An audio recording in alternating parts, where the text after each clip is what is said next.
Hello, hello. Hi, my name is Alex Zucker. I am a translator, and I am, together with Margaret Carson here, serve as co-chair of the PEN America Translation Committee. And I also am currently serving as a member of the Board of Trustees of PEN America, so I'd like to welcome you here today on behalf of the 4,000 members of PEN America, the Board of Trustees, and the staff at the 11th Annual PEN World Voices of International Literature.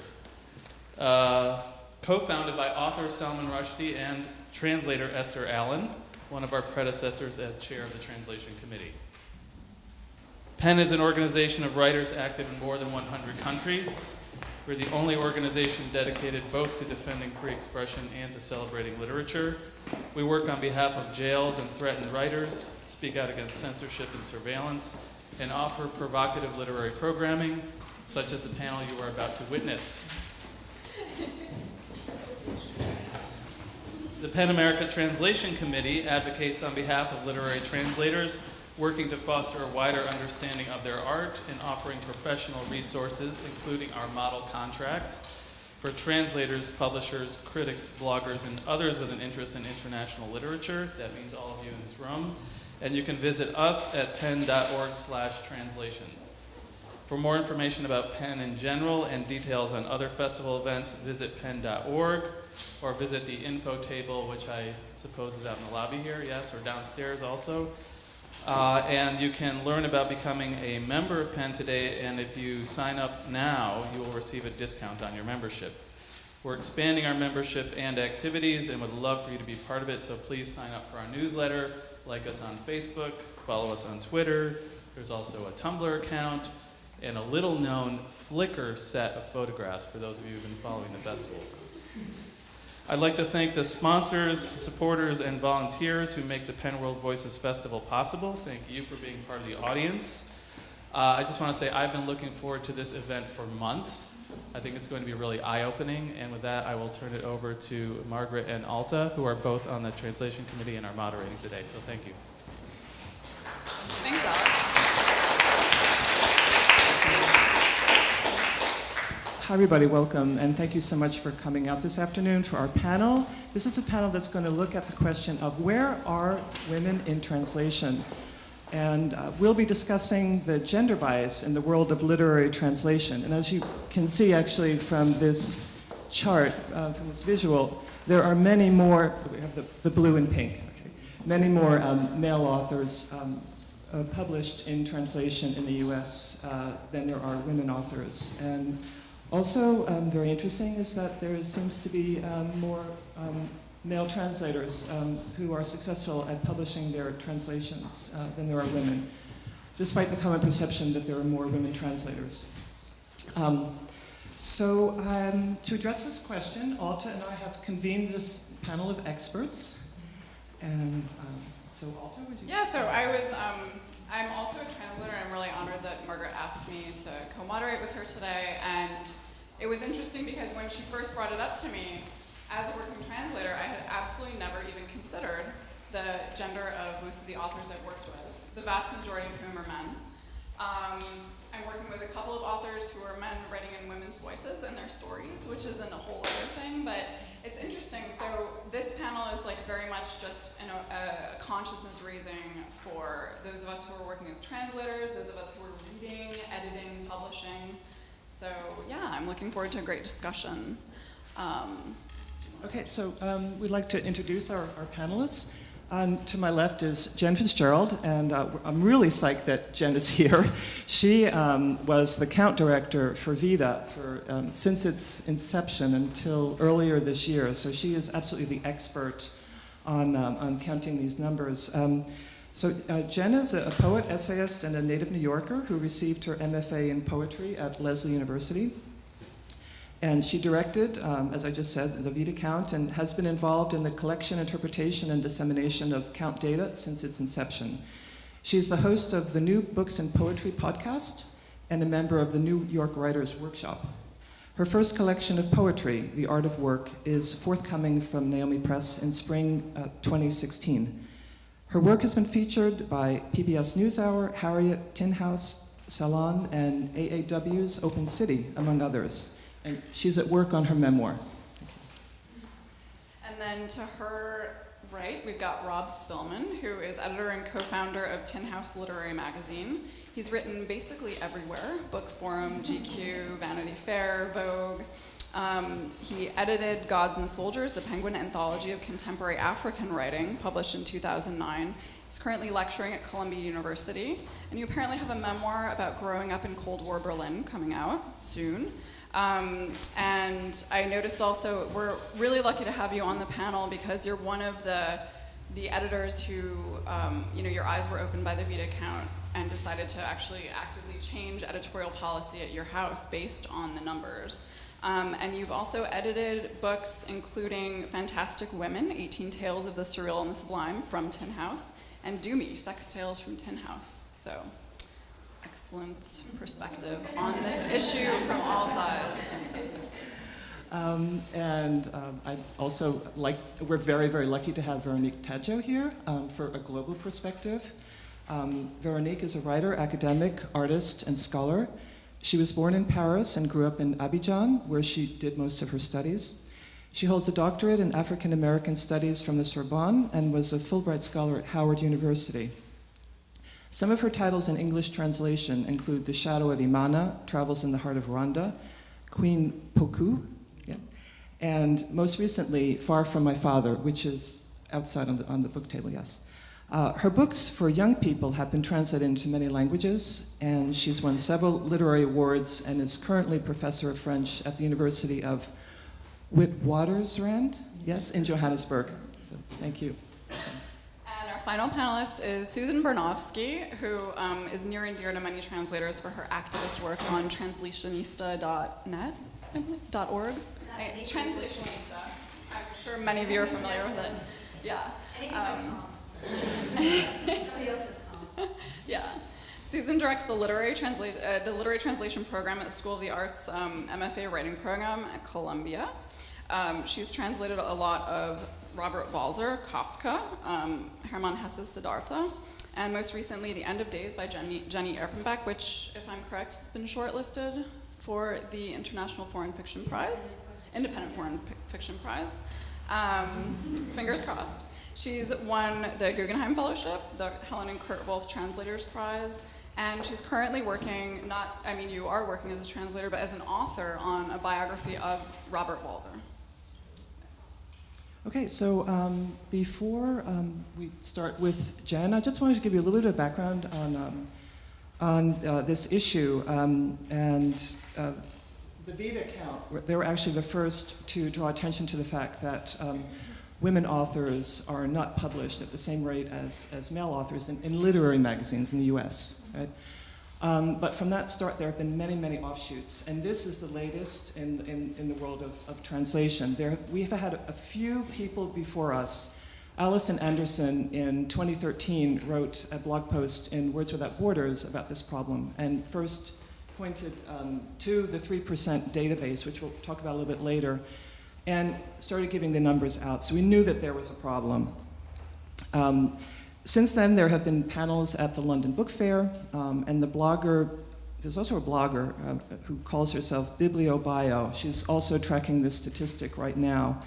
And she started the hashtag Women in Translation. And there's also a Women in Translation month encouraging readers to read Women in Translation. And Translationista, aka Susan Bernofsky, has blogged often on this subject. And so it's in the air. Numbers tell a story. They tell an important part of the story, not the whole story, but a very essential part. And so, Jen, I invite you to tell us about your work at the Vita count. You're not a translator. You're sort of a visitor to our landscape. So we'd like happy to be here. Oh, great. So please tell us about the Vita count. How did it get started?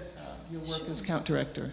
So I think that women writers pretty much understood that there was an imbalance in publishing and among the gatekeeper journals, but that was always anecdotal. It was always in conversation, and it could be brushed aside and say, oh, no, I think things are a lot better now. So in 2009, a group of women got together, and they wanted to kind of prove what they had been saying all along. So they manually tallied the gender in 15 major publications, such things as Times Literary Supplement, London Review of Books, The New Yorker, New York Times Book Review, and they offered pie charts, very simple charts that can show the breakdown of men and women, and we also opened up the doors for people who do not align down the gender binary to contact us, and they will be represented as they would like. And what happened was a lot of people started to pay attention, and they were shocked. Women not so much, but you know, men they were shocked.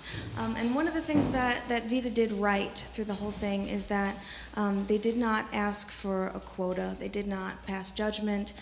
They basically said, here is the data. We're not saying it's a problem. We'd like to talk to you about it. We'd like to figure out why it's this way. Do we care that it's this way? Would we like to change it? And how might we change it? Okay, and so what has happened since Vita started? What's the success story, I think, in certain ways? I think that social media, because it's a grassroots organization, social media was the big platform, and I think there's about maybe 25,000 people that follow Vita on social media. And I think that the conversation that started in 2010 with the initial count has only deepened, and it has, editors have responded. Some were not very kind at first. I think Peter Stothard said something like, well, that makes a lot of sense because women don't read or write the type of literature that would appear in the Times Literary Supplement. And we were just like, Jesus, what? But the New Republic has made an effort to change. Harper's has made an effort to change. And because there is no quota, there's no parity, it's just a slow crawl towards something that we consider to be balance. Okay, very good. Well, are we ready to start looking at our graphs? Sure. And I should say we use the 3% database, and I don't know if everyone here knows what that is. 3% is a website. It's run by Chad Post and Open Letter Press, which is also a publisher. And Chad Post has basically taken on the job of registering every title in translation that comes out in any given year.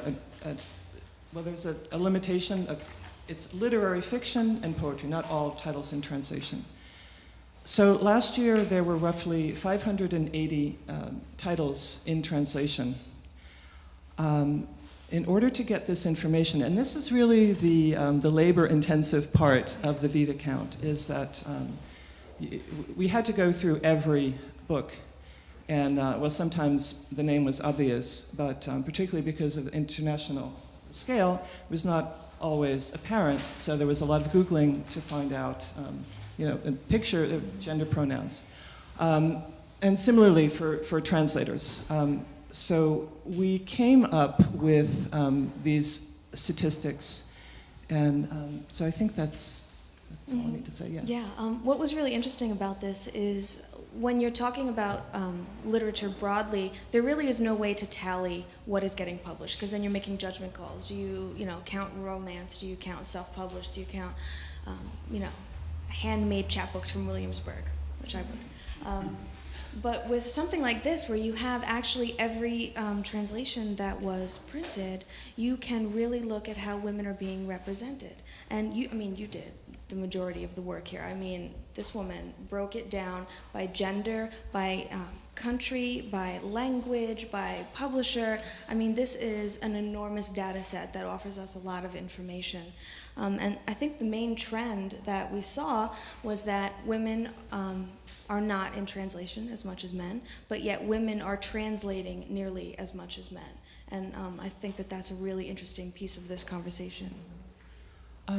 And we also, do you have a handout? Actually, do you? Okay. If you there was a Tumblr site, and we posted all of this information on the Tumblr site. One, actually, before we go, okay. Yeah.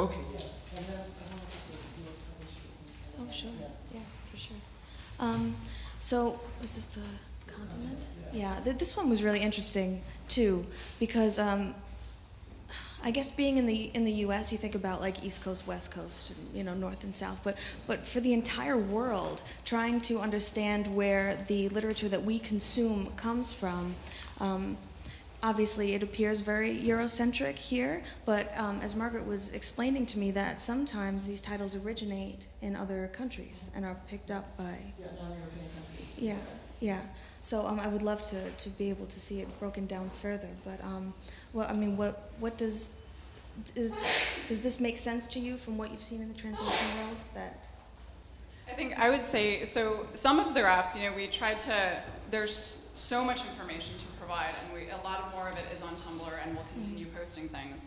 But one of the reasons we included the continent graph is that basically it has come up at other presentations because Penn World Voices Festival this year is about Africa. Europe really is kind of one of the gatekeepers because how many, like the publishing scene in Africa is much smaller than it is in Europe. A lot of African authors publish in France. So, and because we were going off of the 3% database, it's country of the publisher and language. Yeah. So, I mean, it's a very complex situation. I mean, the very fact that we're saying male, female, it's not that binary anymore. But we want to start the conversation of looking at all of the nuances and the fact that so much of these are coming from Europe. That is, I think, part of the conversation that we're having is how many these stages of filters. Like, you've got an author writing in Indonesia. If it makes it to the U.S., how is it going to do that? How many, who has to read it in the native language? Who's making the decisions? The editors, the publishers, and there are multiple steps. So. But I will continue going through the graphs, however you guys want to do it. Let's see what's next. The U.S. publishers. Okay, great. Yeah?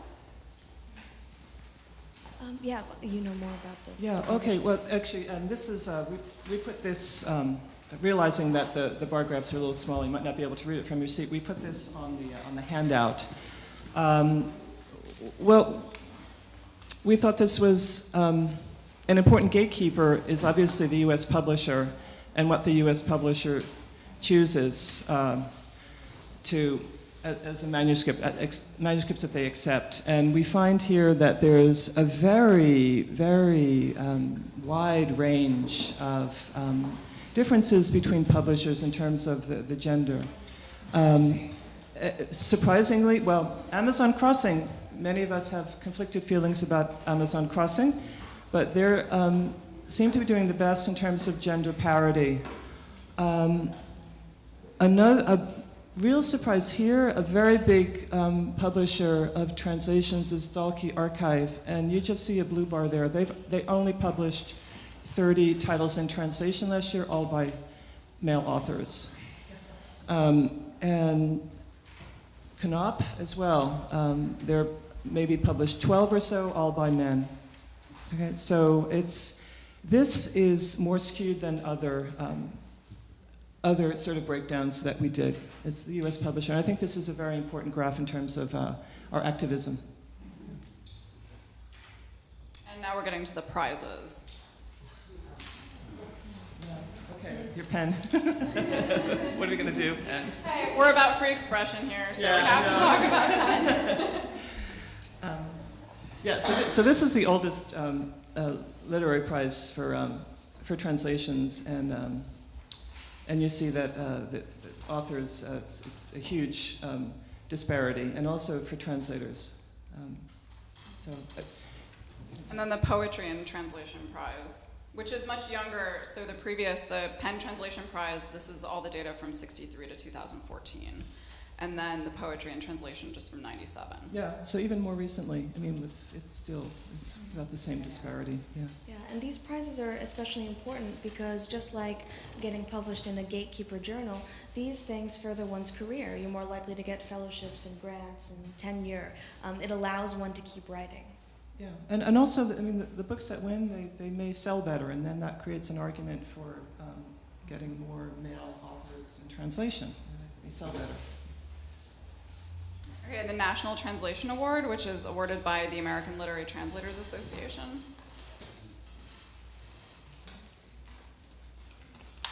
Independent Foreign Fiction Prize. We didn't mean it to be a panel about comedy, but I know, really just tragedy, comedy.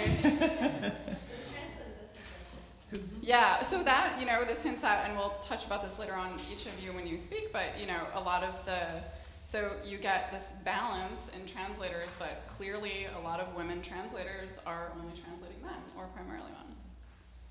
Best Translated Book Award? Okay, that's doing better. That's a more recent prize. Yeah. That's actually Chad Post started that prize at Open Letter. Yeah. New York Times Sunday Book Review. Just 1 year of data. This one surprised me the most. I hadn't anticipated that the majority of the reviewers would be women, in general, because that never happens unless you're with Tin House. And to have the majority of women review overwhelmingly male titles, it really made me wonder what the impetus was, why the impulse to only review men in translation.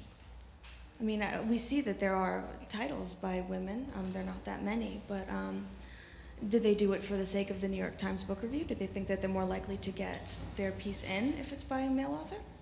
Well, I don't know how the books are assigned and if the review they're assigned. So the reviewer doesn't have a So yeah.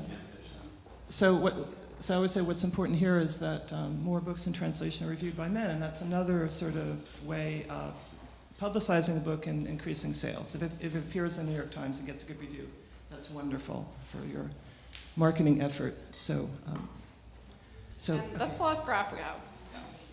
So we'll come back to you later to see what the takeaway is for us as translators. So then I think, Rob, we'd love to hear your experience in terms of your initial encounter with the Vita data, before we even crunch the numbers for translation, but in terms of you working as an editor at a journal, your thoughts about it. Sure, I can, I think, shed some anecdotal light. So in 2010, when the first count came out, was that the first year the count came out?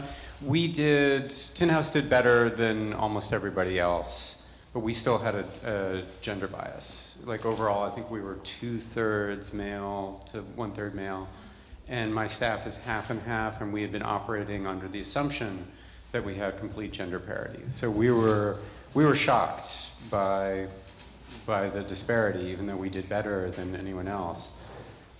So what I did was I commissioned sort of an internal study of all of our numbers to figure out, what is happening along the way that we, how does this actually happen? So we found that out of the unsolicited submissions, and we get between 15,000 and 20,000 submissions a year, that they were pretty equal in number and submissions, and the things that we published out of the slush were pretty equal. For the solicited, which is the more, where a lot more stuff comes from, there were some interesting numbers. We found that agented submissions were consistently 2/3 to 3/4 male. And we looked at the numbers of the agents, and the agents were 2/3 female. So we were getting a lot more submission of male authors from agents, also from publishers looking for first serial rights. That was 3/4 male, surprisingly. And then we started digging deeper and looking at things like our lost and found section. We don't do standard reviews. We have this section where we ask people to write about underappreciated or neglected books. And our authors for that have always been really good, gender parity-wise, but our subjects were 80% male.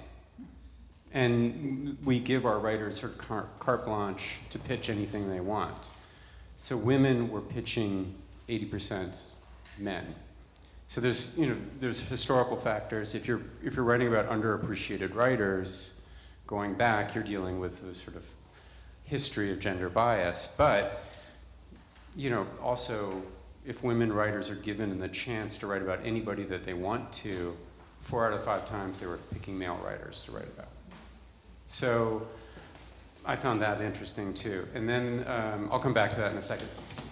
Then another factor was we started looking at our solicited writers. Like, I felt like I was soliciting men and women equally, but what I found was that women I solicited directly were half as likely to send me something as male authors. So me directly asking a female writer, I love your work, please send me something, half as likely as men. Men, it's 99.9999%, unless they're under contract with the New Yorker. You know, that's the only time a male will not send me something if I ask them for it.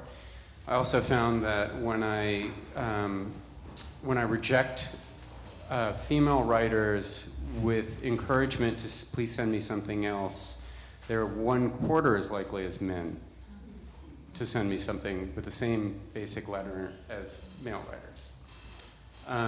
So, you know, there's obviously there's a lot of issues behind that.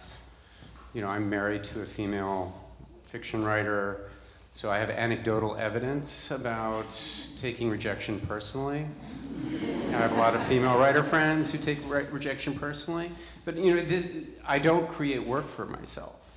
That was the interesting thing. Like, I'm not polite because I'm, you know, swimming in submission. So I was kind of shocked by this thing that I was assuming that that if I was professional, women would send me stuff back.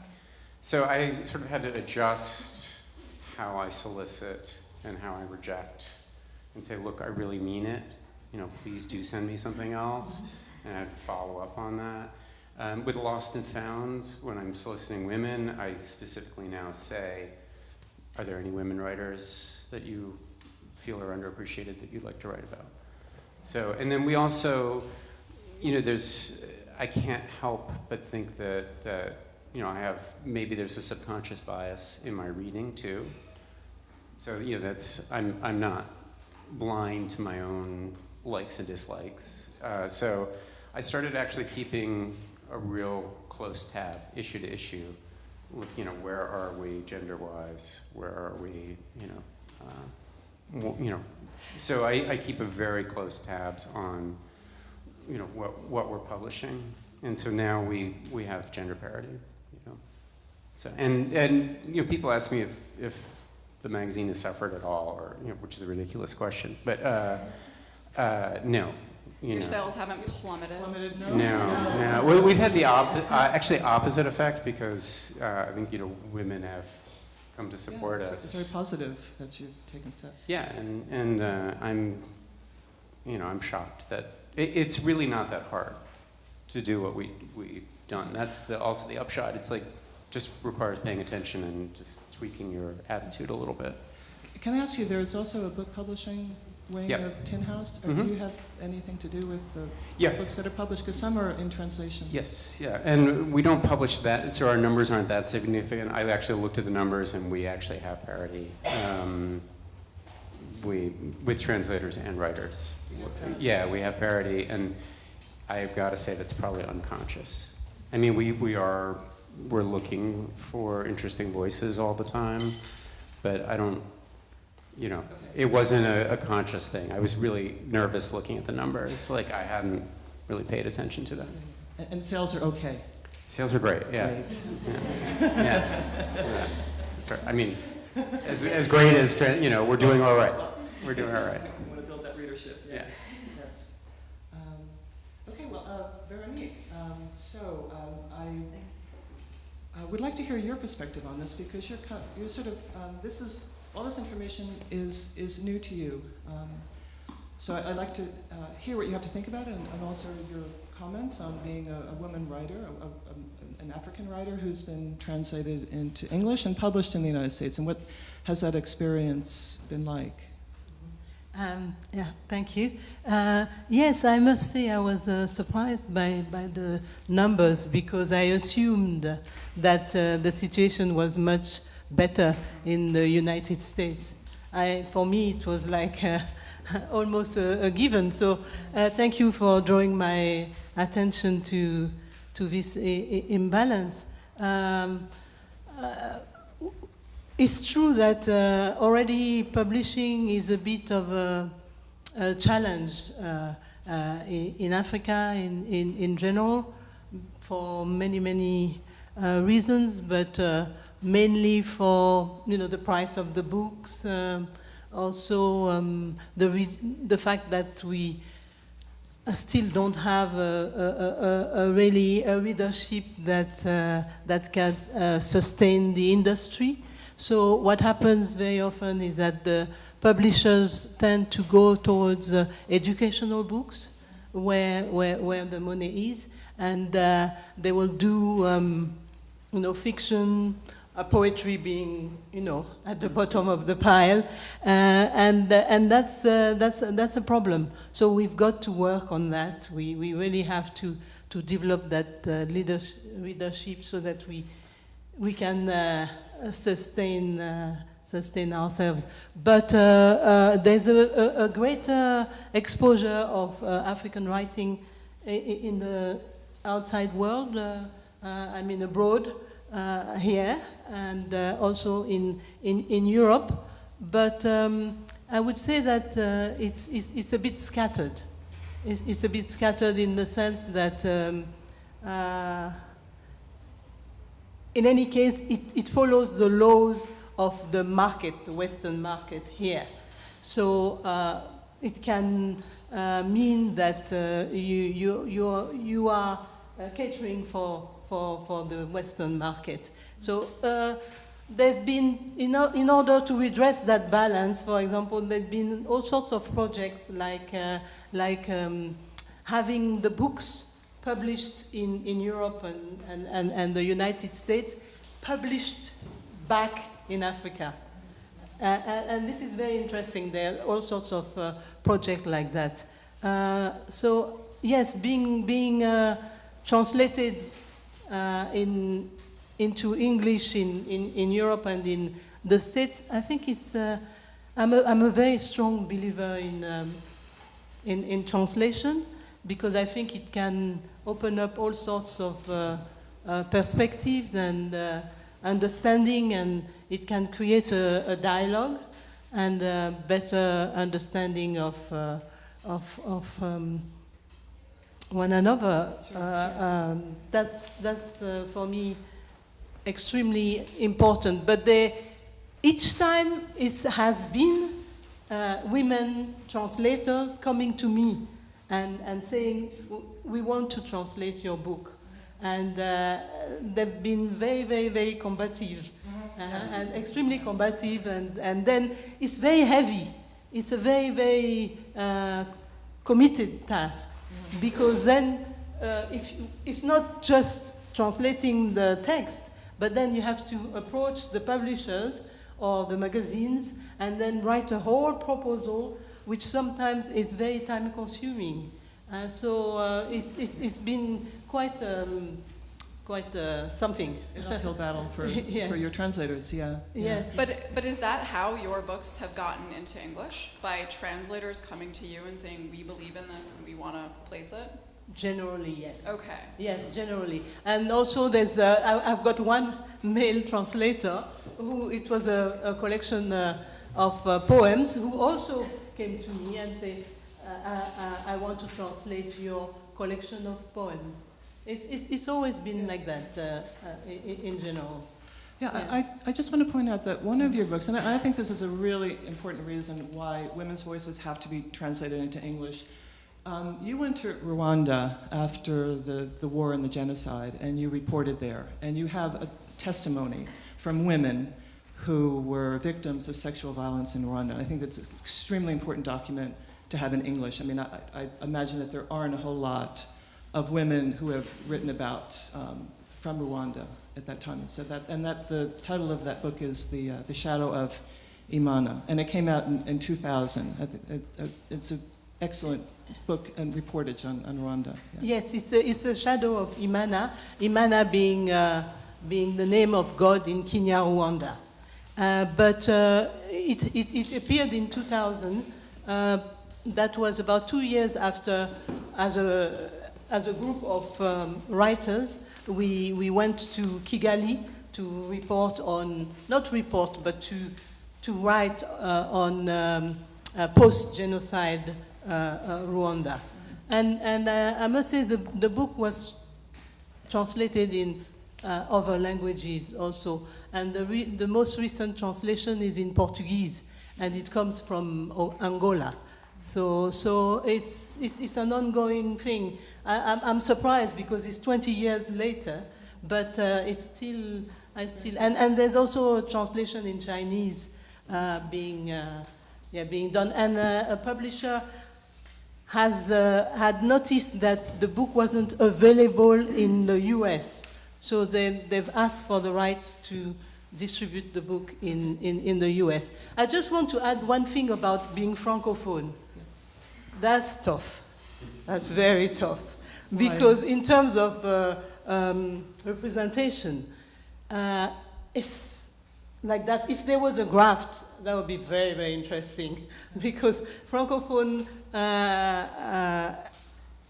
literature is not represented here.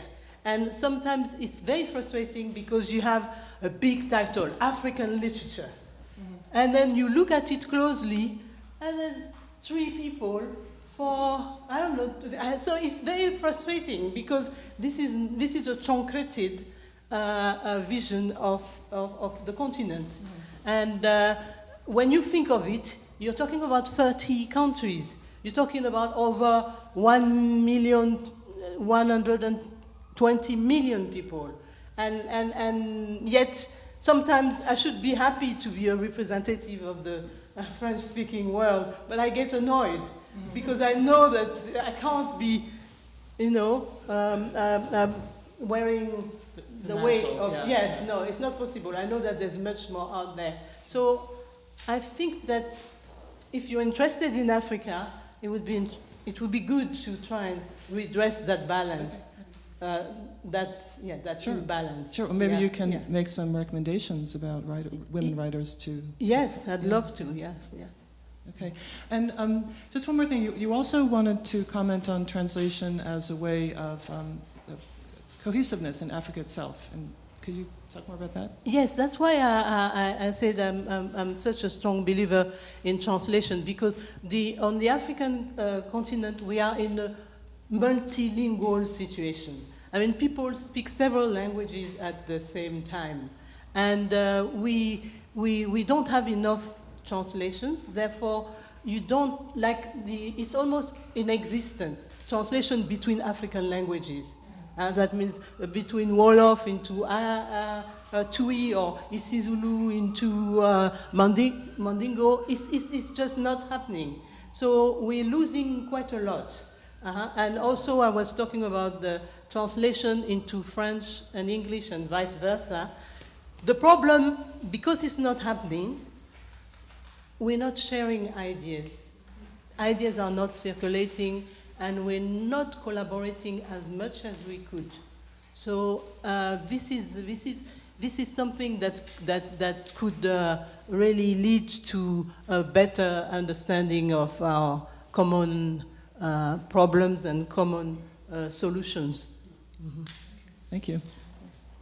Can I ask just a quick follow-up question? The publication project of translating works back into African languages that you referred to, is that Ngugi wa Thiong'o's project, or are there other projects? No, in fact, it's not even translation. Okay. It's as you have noticed here also, a lot of African literature is published abroad, like published in the States, published in the UK. It is the same in the Francophone world. A lot of African writers are published in France or in Belgium or Canada. And so the idea is that for the readership in Africa, you lose all these works. So the idea was to bring back those works in Africa by working with African publishers and coming up with a price for the books that is affordable on the continent. So it was the idea of bringing back the works. Yes. Mm-hmm.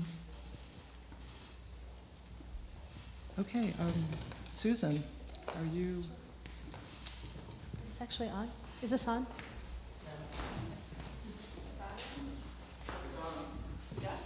Just have to really speak into it. Oh, okay. Okay, so the title of my presentation is Why We Need a Prize for Literature by Women in Translation. It's not my idea. I'm recycling. I'm gathering and recycling.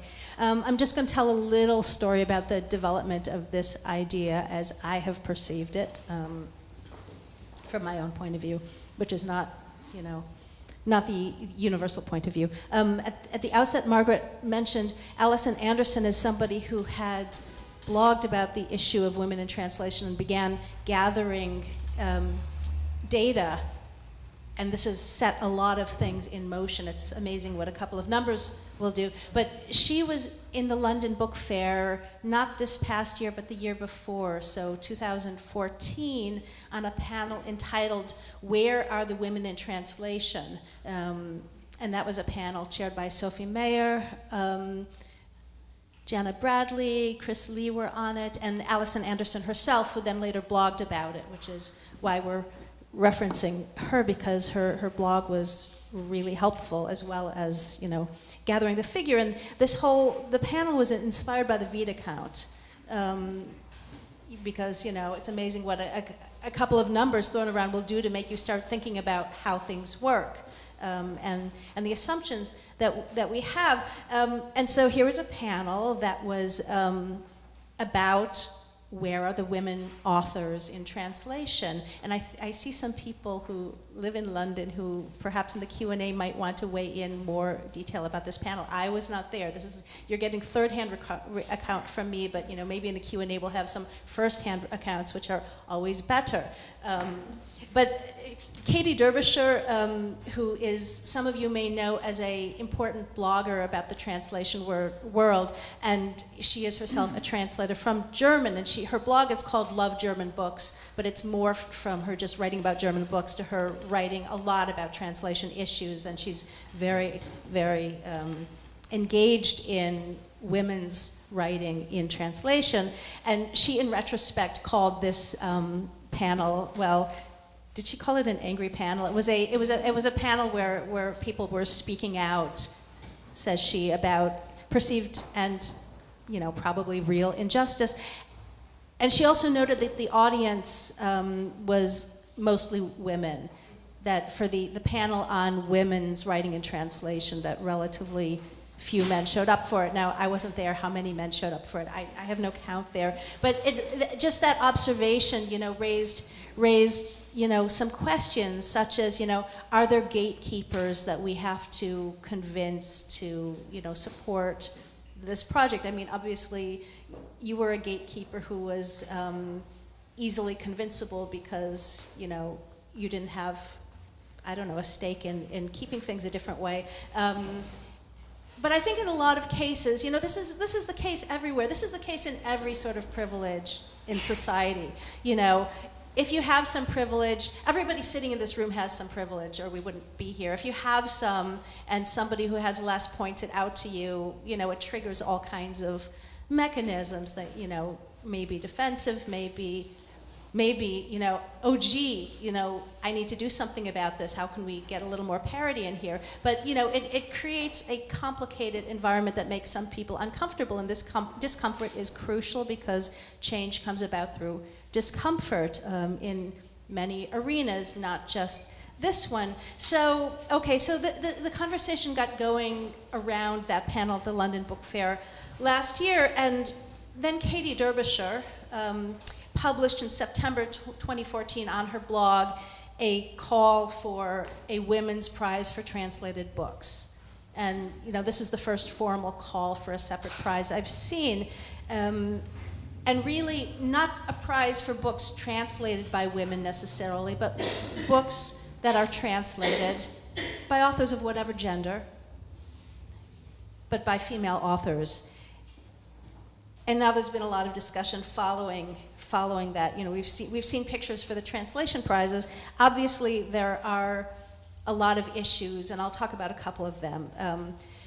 But I also want to note, I got in touch with Katie and we started talking, should we work together on this? And Katie immediately said, no, because the situation in the UK is very different from the situation in the US. And I said, well, what's the big difference? And she says, well, we have a major prize for literature written in English by women. You guys don't. I said, wait. We don't, do we? This was a year ago, mind. Now we do, because Vita just made one. So the conversation, has just changed that rapidly. But, the Bailey's Prize it's a fiction prize for female authors. It's changed names several times. It was the Orange Prize for a while. Perhaps our friends from the UK will help fill us in on how that works, because I don't know that much about it. But the fact that you already have a prize for writing by women in English does make it seem very natural to say, well, let's have a prize for writing by women not in English also, as a companion piece. And in the US, well, let's have a prize for, literature by women in translation. And if you are a woman, writing in English, oh well. There should be both. And I'm very glad that Vita has now, and maybe after you could say something about what the prizes are, because there are several prizes in several categories, but I was so happy that all of a sudden we have prizes celebrating literature by women. And you can say what we shouldn't have to have it. We just have to have women's writing, well represented in the prizes that already exist. And this is the classic argument that happens whenever, this is what happens when, why do we need women's studies departments at universities? Because, they're studying literature by women, but wouldn't that just be handled in the English department? And, in an ideal world, yes. In our world, not yet. Now, decades after women's studies departments were established, there's more parity than that used to be. And I think an important step for getting parity is having a separate celebration of this. So, some questions. How do you fund it? I actually last fall got a meeting with a lawyer who advises sort of nonprofit organizations and sort of gave me some ideas. And he's like, basically, his advice was don't go to an existing organization. Build a fund around your prize and fundraise for it. It's a lot of work. It can be done. It's a project. Do you want to have the prize administered by the same thing? Would we want to ask Vita to consider introducing a category of, translated literature as one of the prizes? Would Vita be amenable? We don't. This would be a conversation. But is it also, in the translation world's best interest to do that, or is it better for translation worlds to keep, a separate organization giving the prize for complete autonomy?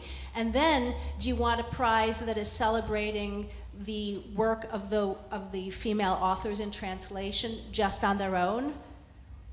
Or do you want a prize that, like the Best Translated Book Award, is a prize that honors both the original book and the work of the translator? Most of the translation prizes we have in the US are joint prizes like that. They honor simultaneously a great book and a great translation. Does it make sense for us to, maybe have a prize possibly through an organization? I keep saying like Vita, but who knows? This is just theoretically that honors the foreign language author, and maybe another prize administered, who knows, by ALTA, not this ALTA, but the American Literary Translators Association, which was named for ALTA. We could have more than one. So these are some issues and questions that I think merit discussion. Susan? I just wanted to add that. The problems are so systemic that they go way back. You and I both teach at Columbia, and in my class I ask students to bring in examples. I teach a seminar called Establishing Authority, and I ask my students to bring in examples of what they think work, and had majority female students, and they brought in 80% men as examples. It's just, it starts the curriculum, it's just, it goes. But it's, this has come up earlier in the panel. There's historical reasons why, if you go, the further back you go in time, the more male-dominated literature is, because that's just how society was running. And if you, as a younger writer, are looking to great writers of the past for inspiration, chances are you're going to hit some men in there. Right. I mean, you're, as a woman, you're always reading. You're reading as a man, basically, throughout the canon, throughout your education. Yeah. Susan, I wanted to ask you. You're a very established translator, and you have many translations. And could you comment from a personal perspective on the difficulty, if you've noticed this, between getting projects of books by male authors versus women authors? You know, this is really interesting, because only in preparation for this panel did I actually start thinking consciously for the first time ever about the gender of the people I've been translating.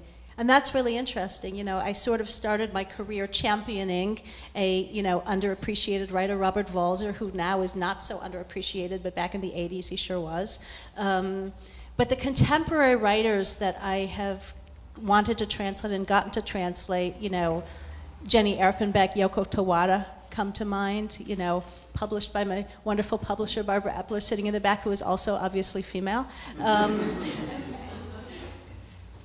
And I never thought about it, I was so drawn to these writers. And in both cases, I did not bring the work to a publisher. The work came to me, although in the case of Yoko Tawada, I tried for years to find a publisher for her work, and then it turned out that New Directions discovered her, on their own, and wound up finding me through her. Jenny Erpenbeck just came to me, but she was somebody that I actively loved and wanted to translate before I was offered the job. So is it easier to pitch a book by a female author to a publisher than it is to pitch a book by a male author? I honestly don't know, but I bet there are people in the audience who have some experience of this and can speak to it. Yeah. Sure. No, it's a very complicated question, because your female author is probably not going to have in the country of origin the kind of fame that a male author will have. I mean, just you have to really start at the. And at the this is something. I mean, a lot of what we've been talking about comes down to this: the status of the authors in their original linguistic context and countries. Who are the most celebrated writers in the countries that we're translating the literature from? It may be that the male authors are already more celebrated there. Jenny Erpenbeck is now a very celebrated writer. But is that after she was appearing in English? I mean, did her reception here augment her fame in Germany? That's such a good question. I honestly don't know. I mean, there are a lot of cases in which that absolutely was the case, with some writers who became famous here, and then that like the book The Reader, blanking on the author's name there. Bernhard Schlink. Yeah, Bernhard Schlink. That book was completely unknown in Germany. When I went to order a copy in Germany, and my bookstore had to do a special order because it was not a book that he thought he ought to even bother stocking right when it came out, hello. And then it became a bestseller over here because somehow it got onto Oprah. Became a runaway bestseller, and then it became a bestseller in Germany also. So there's cases where that happens. In the case of like highly literary writers, I'm not sure. Sebald is a writer who is much more famous and celebrated in the English-speaking world than he is in Germany. And now he's becoming more respected in Germany because of his, worldwide reception. But I don't think that's necessarily the case. I think Jenny Erpenbeck got better known in Germany just because she's writing lots of great work and it's being, received as such. Sure. I mean, I guess the question is, and there are always more questions than answers, if the reputation of a male author will travel better, be louder, be read more, be heard more in an English-speaking country. Publishers, certainly in this country, and I think if I put myself in a publisher's shoes, I might think this way too. I think a publisher is investing a great deal of money to have a book translated, to publish it, to edit it, to print it, all these things. And you want to have some assurance that the book is going to sell more than 12 copies. And if the book has been successful in its original language financially as well as aesthetically, that's probably very reassuring to a publisher. Okay, maybe I won't lose quite that much money on it. There are probably cases of books that are published out of conviction in translation, even if they were not that successful in the original. But I'm guessing that's the minority. Yeah, I can speak to I published Marlene Van Niekerk's last book. It was 540 pages. It did really well in South Africa, and it sold 40,000 copies in the Netherlands, but none of the big publishers would touch it here because it was about apartheid. And we felt passionately that it should be here, and we hedged our bets, but we were hopeful that we would make our money back. But then Toni Morrison picked it up and started championing it, and so we did much better than that. But it was, we were able to take a moderate risk, but our expectation was that we would make our money back. That was our hope, and we were very happy that it did better than that. I just wanted to add, to follow up on what you just said, that very often it's the smaller publishers that are taking more risks in the end, and sometimes publishing writers who are not already celebrated. And I think that's very interesting, and that's countering the kind of commercial drive of publishing, which sometimes reduces the choice that the readers can have in terms of accessing new writing. Was that book originally written in English? It was in Afrikaans. Okay. It was translated from the Afrikaans. Well, I'm wondering, should we get some ideas about what do we take away from the Vita count, from this discussion? To take away a big question of mine, because this is with Penn World Voices Festival, is this a form of censorship?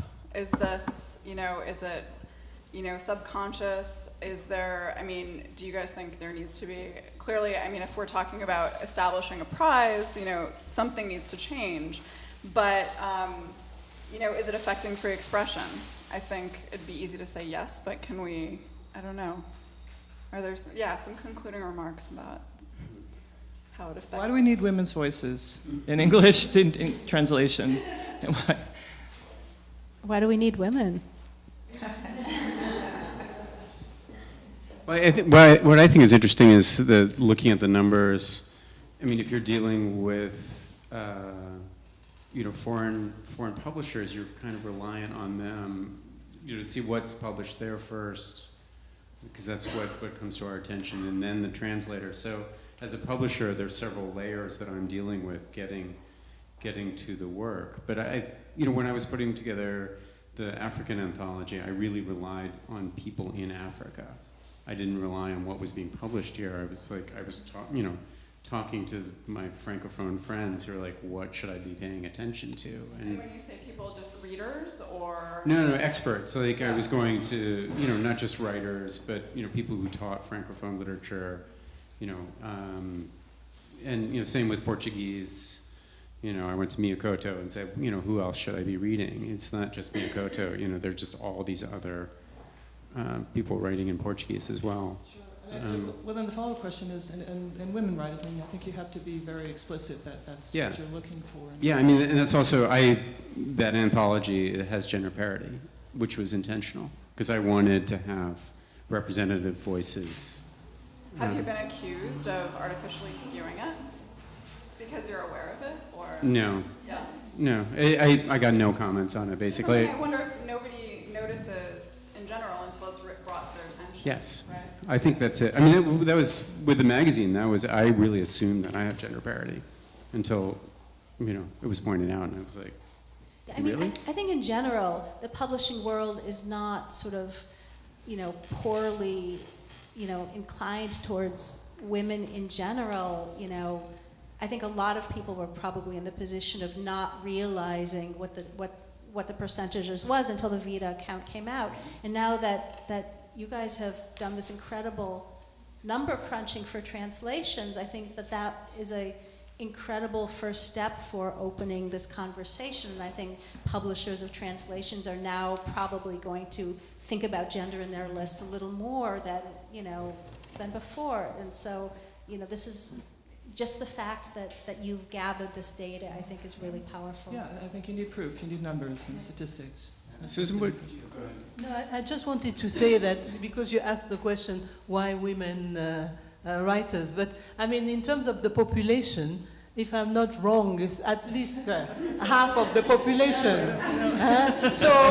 No justification. Yeah. And if I were a publisher, I would see a potential market there, And it's known that women are reading quite a lot, and more and more. So there is definitely, it makes sense. It just makes sense.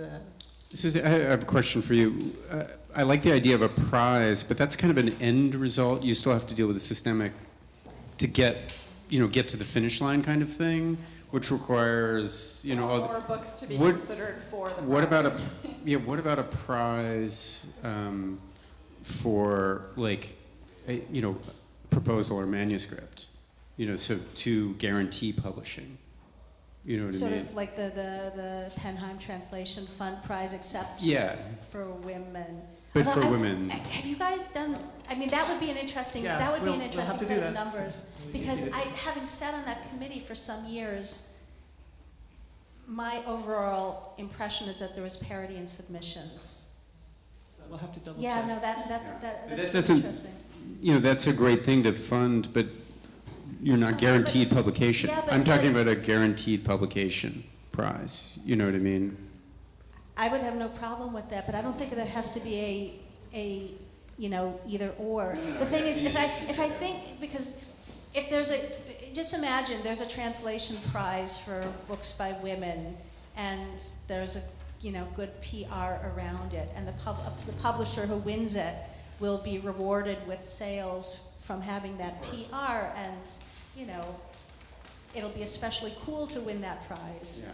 I'm just thinking selfishly as a publisher, as a way to get more submissions. Like if I endow, if I sort of Did you say endow? Yeah, I mean, like, if I run a yearly contest or a bi-yearly contest for women, You hear it here, ladies and gentlemen. where I would, the Tin House Project. I mean, because something like that, where I would guarantee that I would get these things to me. Beautiful. We'll talk. Okay, so Jen, I wanted to get back to you and ask you, how do we keep this in the air? How do we keep this topic and this issue? Well, I think you've definitely taken the first steps. You located a problem, you articulated it, you offered concrete data, and the next thing is to locate a community of people who share that interest, and you might have 100 or so right here.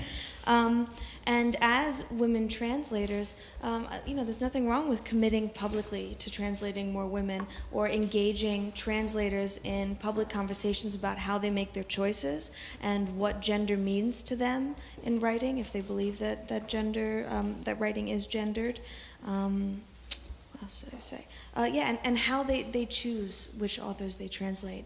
I think that's a really important conversation. It can even be done as an interview series, and just keep it right on the forefront. Keep it public.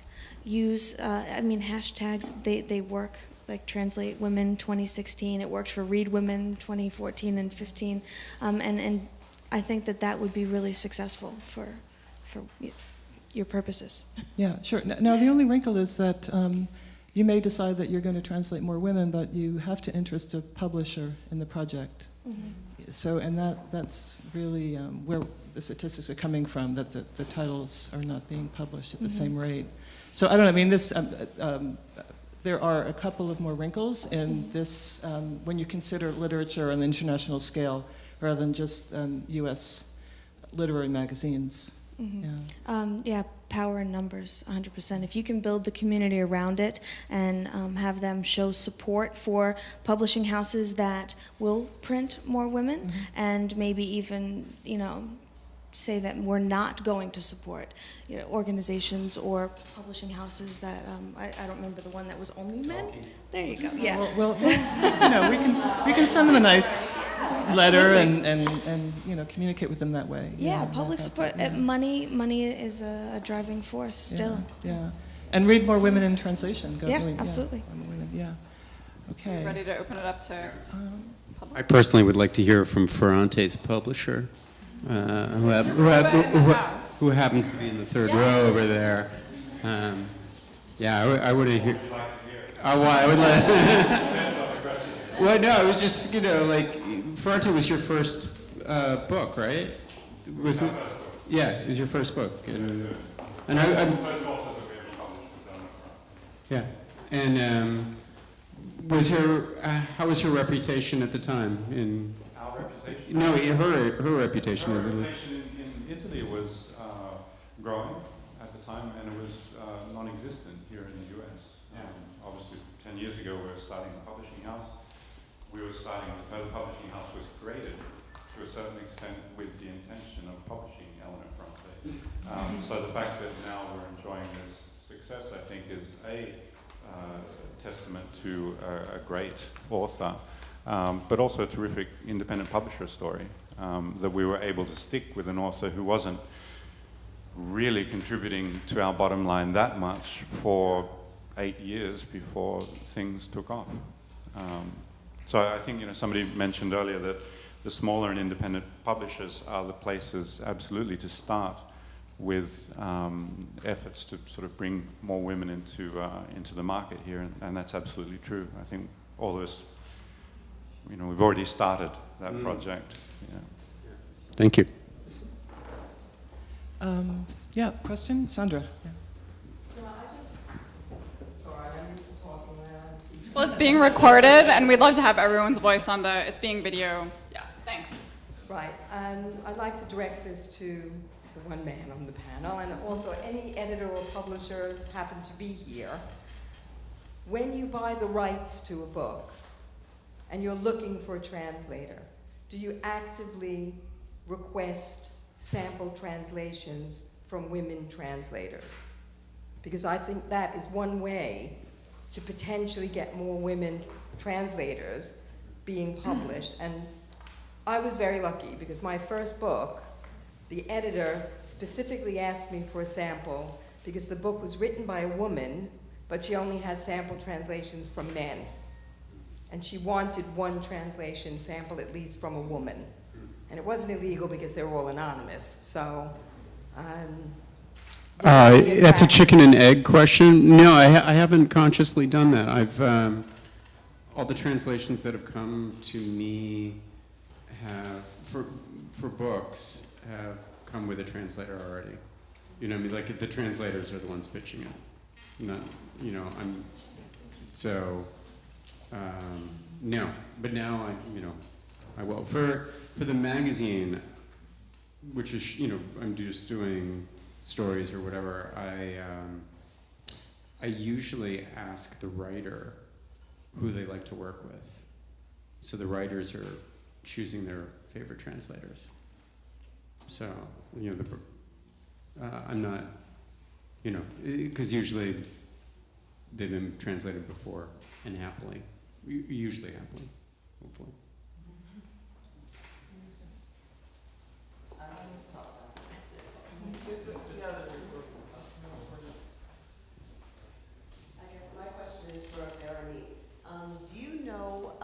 Of women who write initially in their indigenous languages that are translated into either French or English? And is that something that you see possibly growing out of the kind of glut of African women writers? I would say that it is an even smaller number because the problem with, not the problem, the issue with writing in an indigenous language is that usually for a publisher there isn't much money in it because you're targeting a particular readership, and often this book will have to be translated into English or French, so it's more costly.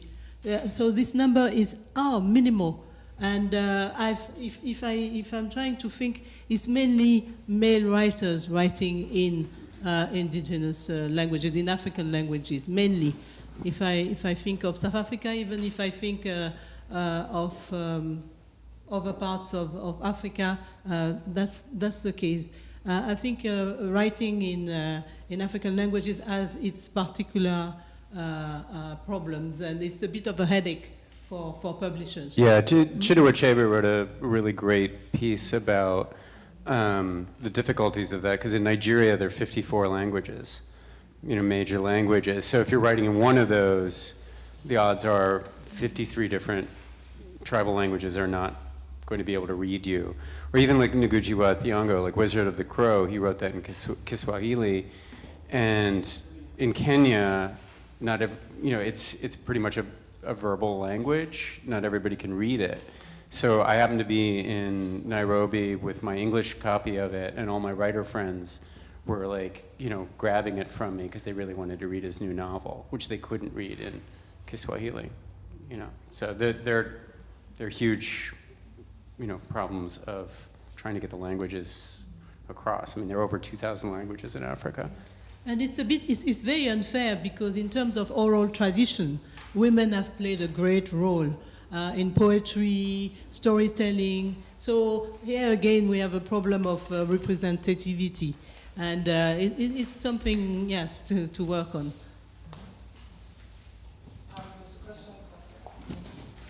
Hi, is this working? Yeah. Is it working?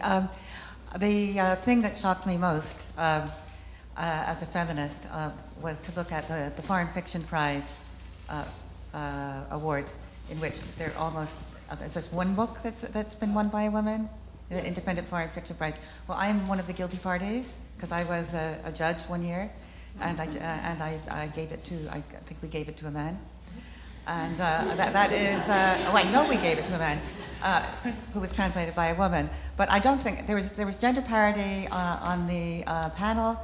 And I really don't think we were aware of the larger picture, but we are now, aren't we, Amanda? So we'll take that back. But what I wanted to point out, as we're moving towards thinking about a prize that can put some of these things right, as you were saying, it's not enough to have a prize. There have to be other things happening. And the wonderful thing about the Foreign Fiction Prize is that it's part of this larger project. It's about actually disrupting the public, what we have in the Anglophone world, which is increasingly marketized, increasingly for the Western, you might even say Orientalist audience, and so it's trying to put lots of interesting books in. So that's what we pay most attention to is the short list and the long list, because we really push all of those books so that they're not just voices of men and women, but from lots of different parts of the world. Did you want to add anything, Amanda? Because you're not guilty as I am, but you're part of the solution.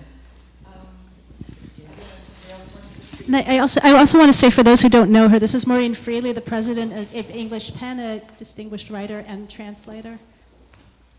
From Turkish of Orhan Pamuk and Introduce yourself too.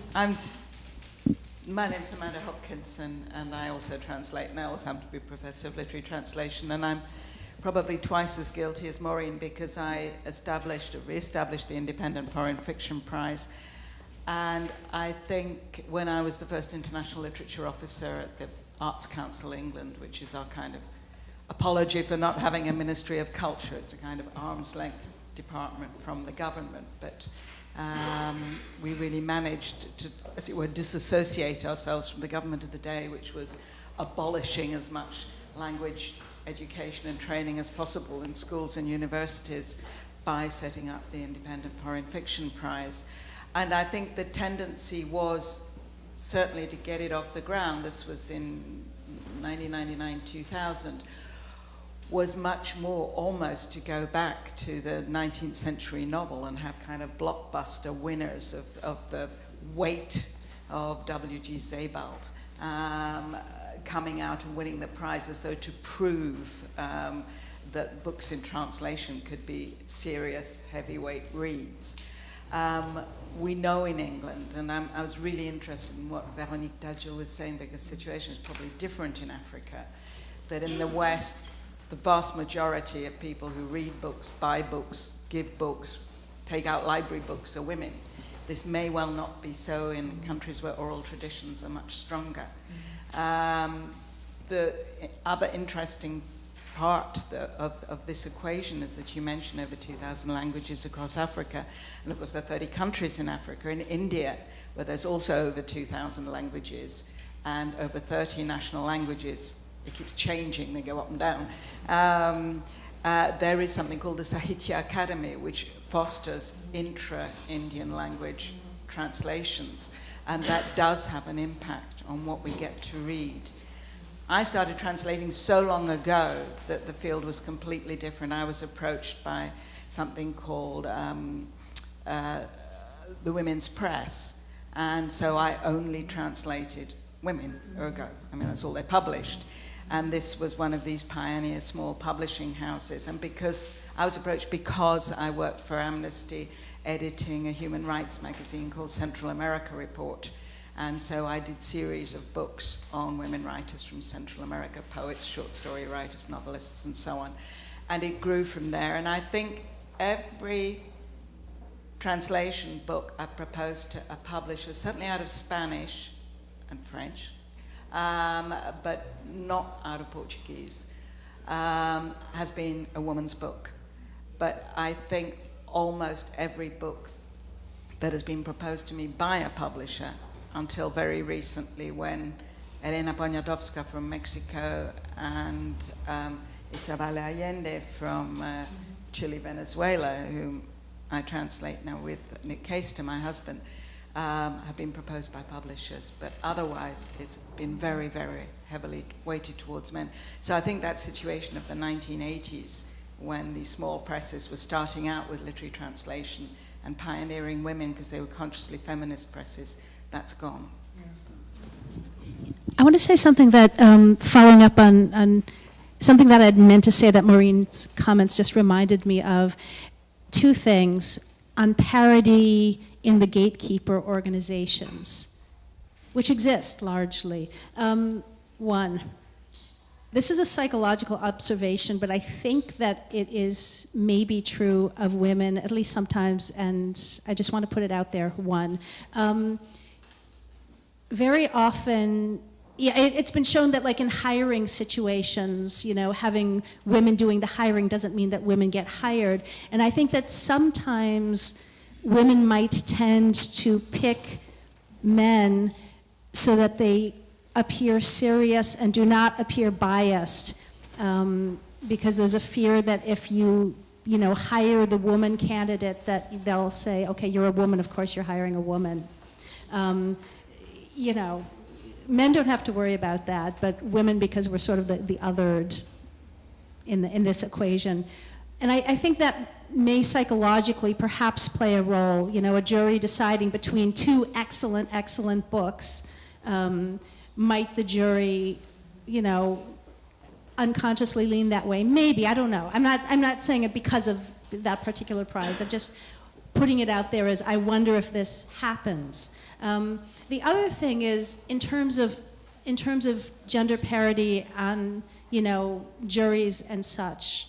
Obviously, this is not happening if you're on the jury as a woman. But I wonder sometimes if gender parity is achieved with sort of well professionally established men and sort of less professionally established women brought on, for the parity. I'm sure that this doesn't happen all the time, but I wonder if that sometimes happens and is something to be aware of. It's not just the numbers of the people that you have on the jury of different genders, but their relative power within the jury.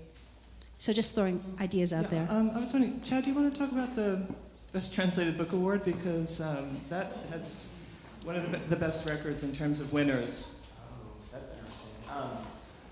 what exactly do you want me to say? We always intentionally, with the Best Translated Book Award, tried to have an equal number of women and men judges, male judges. With the awards given out, there's been a imbalance in favor of males on the short list and the long list traditionally, but it's usually been like, I mean, not as bad as it could be. Like, it'll be like 35-40% women writers on the list, I think, historically. That's sort of guessing off of the last 2 years I remember. This year is the first year that I know it's exactly the same.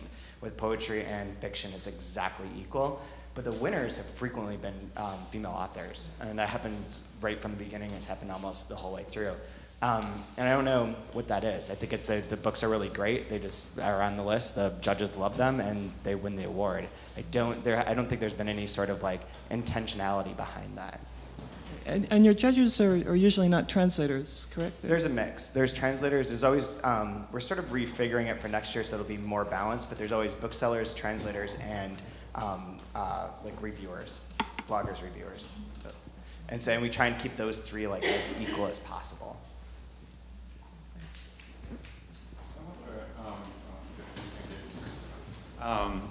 I think you guys almost got to this idea, but not quite. The idea of an acquisition grant for works by female authors, I think, might be more beneficial even than a prize, at least in this phase of things. And then taking another page out of Chad's book, the Reading the World initiative, if there were a similar initiative for reading women that concerned stores, concerned the commercial side of things, where there are mechanisms in place to promote, not only on sort of the recognition in terms of prizes and acquisitions, but to promote those books and to get them into the hands of readers. That's a really, really important part of the whole publishing ecosystem, obviously, and it also is the most convincing thing that can happen in terms of publishing women. If there are huge successes like right now with Ferrante, you know that there are 10 other publishers in New York looking for the next Elena Ferrante right now. Well, I'd like to hear more from the audience. How are you reacting to this data? Does anyone have any responses? Has it provoked any thoughts? Yes.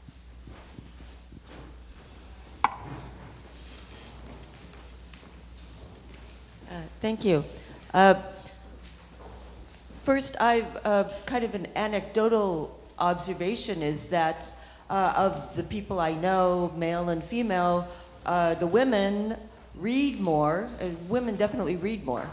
And so I'm wondering, well, why aren't there more female authors published since the women read more? And I personally look for female authors before I look for male authors. My favorite genre is fantasy, science fiction, and I go for the female authors first. And I'm noticing that when I read a book based on, say, a current event where a book signing or a launch of a book, I try to read those books too, and they're more likely to be male authors. So most of the male authors I read are from books that are being, published or launched or vetted in, various venues. Ireland House at NYU, Casa Italiana at NYU, Maison Française at NYU, etc. These cultural institutions which I tend to go to. And I have a second question, is that what has the change of publishing away from physically printed books to e-books, how are the females represented in the ebook publishing, and what impact has that had on translating and publishing of books by women? Yeah, that's an interesting question, because we're not really sure what effect ebook publishing is having. Ebook only publishing may be favoring translation more because it's cheaper. It's cheaper. Yeah. I think we can't leave this without saying something about genre fiction in general, because, you know, when you put up the graphs of all the, you know, the publishing houses and the house that had the most parity was Amazon Crossing, right. And I immediately thought, oh, I wonder if it's because Amazon Crossing is the one publishing house that in their translation, they're translated, well, never mind, they're all translation, but they publish the most genre fiction and translation of any publishing house. Well, and they're also, from what I understand, I could be off base on this, but they're crunching like sales data. So it's not necessarily an editor saying... They found your purchases. They right? listened. So they're looking, and it is sort of that idea that the market is affecting what's being published, which is new with digital, you know. Do you read more digital or paper books? No, I read pretty much all paper books. Right? Just as a bookseller, I wanted to add, and this is very biased because we only sell translated books from the French, and so we have to ignore the vast majority of translations here in the U.S. But that's not true, actually. A lot of U.S. Translated books come from French. Yes, in the U.S. But I'm saying we are limited. But shortly after the store opened and we decided how we configured the tables, I made an effort to have as many, as close to parity represented by male and female authors, the books on display, basically. Not just shelved, but on display. Did the counts and then tried to reconfigure and pull things off from the shelves to make it as close to parity as I could. And it's very hard with the translated stuff versus the stuff just published in France that we have. And part of it is just, look, this is what these are the cards we're dealt. I mean, this is what's being published here in the US. And I'm slightly guilty because I also worked at New Directions and had a hand in that. And a lot of also what gets translated is dug up from through the years. It's not all, contemporary stuff. And that is, more and more Balzac being translated and more, things from the past and not enough women. But this is a way, the whole point of this is to say, as consumers, you can go to a bookstore and call out the people who make the displays. And not just for translated stuff, but for the table displays in general. If it seems really out of whack to you, say something. I promise you they want to sell you more books and they will listen to you. But this is just the other end of the spectrum from what Michael was talking about or what Rob was talking about with the acquisitions. And so, Tom, can I follow-up question? Did you notice a change in your sales data after, over time? I mean, I didn't hard crunch it or anything, but I did, I will say this. When I get books in that I feel like were just totally missed under the radar when they were published originally, books from the feminist press or something like that just had no widespread reach, I put a pile on the table and they're gone in 2 days because it's new to them. And that's, I think, another thing that booksellers, need to think of too, is that if people haven't heard something and suddenly you find something interesting and it's from translation, people will glom to it. It doesn't need to be, Elena Ferrante all the time, there doesn't need to be a big marketing thing. Bookstores have the power to individually market things as well, so. I just want to back up a step. I have a question about the numbers that are up here on this slide for the top publishers of translation, and someone pointed out that Amazon Crossing they have the highest, or one of the highest numbers. Does anybody know if these include translations from English to another language, or are they only? No, these are translations into English. These are from the 3% database, so it's all from other languages. Okay. I just wanted to clarify that point because I know that Amazon doesn't license out their foreign language translations. They do it themselves, whereas US publishers tend to license the translation rights to overseas publishers. Amazon doesn't do that. They'll have a book that they publish in English, and then they will hire a translator to translate it into German, Spanish, and they'll publish it on their Amazon websites across the world. So I just was curious if that was having an impact here, but it sounds like it's not for these numbers here, if these were only translations into English. Right, it's not in this case, but I'm really glad you brought that point up because here in the US we export so much and we import so little, Yes. I mean, if you look at if you crunch these same numbers in any other nation, it's just going to be different. So I think, looking at women in translation is a small part of the broader question of why is so little literature and translation being coming into English. So thank you. Sure. I'm actually stunned to find out that Amazon is doing such a huge proportion of the translations here. I think the answer is quite simple. It's the domination of English. And there is this feeling that you don't need to have other languages translated, because you're almost self-sufficient with English. I think that's part of it, definitely, and that's why I think you translate more in Europe. There's more translations in Europe and in other parts of the world. In non-Anglo. Yes, yeah. In non-Anglophone, yeah. It's a wrong belief. It's a wrong belief. We're not self-sufficient. But I agree exactly with what you said. I think we have time for one more question or concluding comments from our panelists. No other questions? Yes. Do we have a mic? Yeah. Hi. I was very interested in the statistics on reviews of female authors, just because, I was wondering from your perspective how big a deal you think that is in this whole equation, just because I work on the Best Translated Book Award as a judge under Chad, and we got 500 submissions in fiction this year, and in order to navigate in that, we look for reviews and we think about the books that we've already heard about through reviews and through blog posts, etc. So I guess I wanted to ask you if you thought it started there, maybe, or like if reviews are actually what we should be discussing.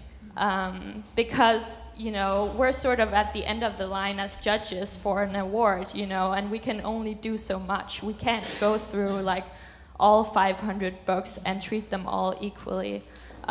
We will, we'll do our best, but you'll of course pay close attention to the books you've already heard about. Yeah. No, this is really important, what you just said, how reviews really set the stage for a book to succeed in English. And it's so important still for a review to appear in the New York Times. Well, and a book isn't getting reviewed if it's not getting published, right? So it's, where it starts. And it's not getting published, it wasn't successful originally in its own language, perhaps. And there's one more. Katrina, I think that's a really good point. I mean, if you don't see reviews, and I think what Michael brought up is a bigger question of like the overall,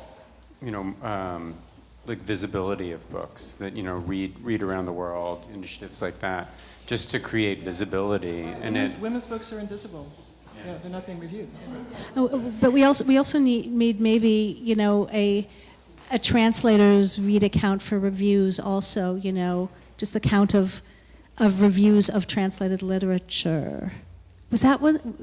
I was really surprised by the New York Times numbers because Pamela Powell has done such a great job of gender parity. In the last couple of years, they've completely shifted to have more gender parity. Yeah, well, this is such a small niche.